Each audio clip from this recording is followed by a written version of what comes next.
I know you've heard the term, sticks and stones may break my bones, but words can never hurt me. We've heard this saying for years. It was thrown around a lot when I was growing up, and it was supposed to make us tougher. But it's a lie, and we have learned that that line is a lie. Sticks and stones may break our bones, but words can never hurt us. We've learned that words can hurt. But do we know just how much?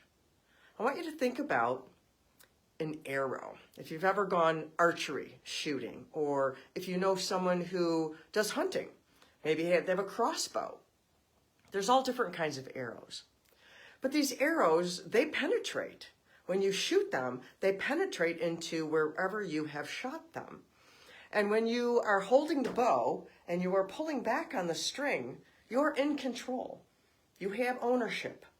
You have ownership of that arrow. But once you let go, you can no longer control where that arrow goes. That arrow is going to go wherever it's going to go, and it's going to cause the damage it's going to cause.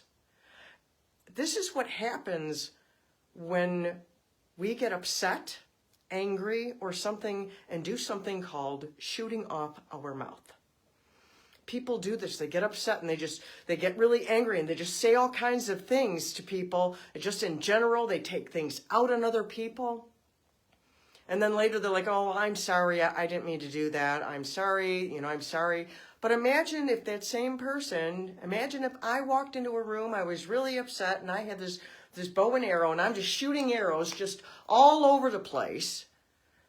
And they land in people. And then there's people laying on the ground with arrows sticking out of them.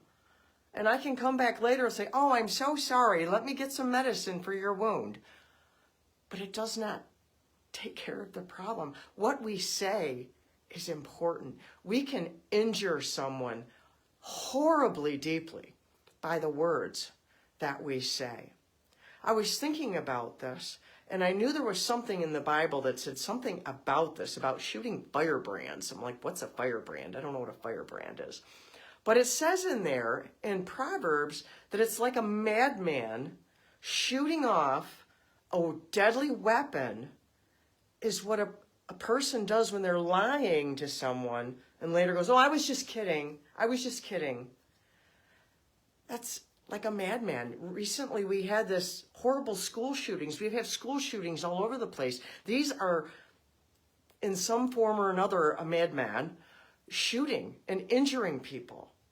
We do this with our mouth when we speak without thinking.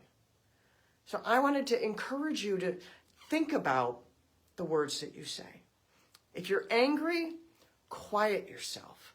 We all get angry. We all get so angry we could just yell and scream. I know, I've been there. I have said things I wish I wouldn't have said too. So, I'm in the same boat. But if we know just how serious it can be and how dangerous it can be, our words, we'll think about them more seriously. We'll be more intentional about it. And then we can love others. Let's use our mouth and our words to love others. Like I try to do all the time. I'm that lady on the internet who loves you. Danielle Bernack from DanielleBernack.com. Love yourself from Survive to Thrive. And when we speak, just shooting off our mouth, we are being like a madman. Just shooting a deadly weapon, just off into the air. Who knows where it will land? And it could just really wound someone for life. Yes, there are different kinds of wounds. Some there are slight abrasions, but some are deadly. And we don't know how much the impact could be of our words. So let's take a hold of our words on purpose and use them to encourage, to build up, to speak love into others, to bring healing where others have had words that have brought harm to their heart, to their soul. We can be the force for good instead of the cause for the need of healing. So till next time, I love you.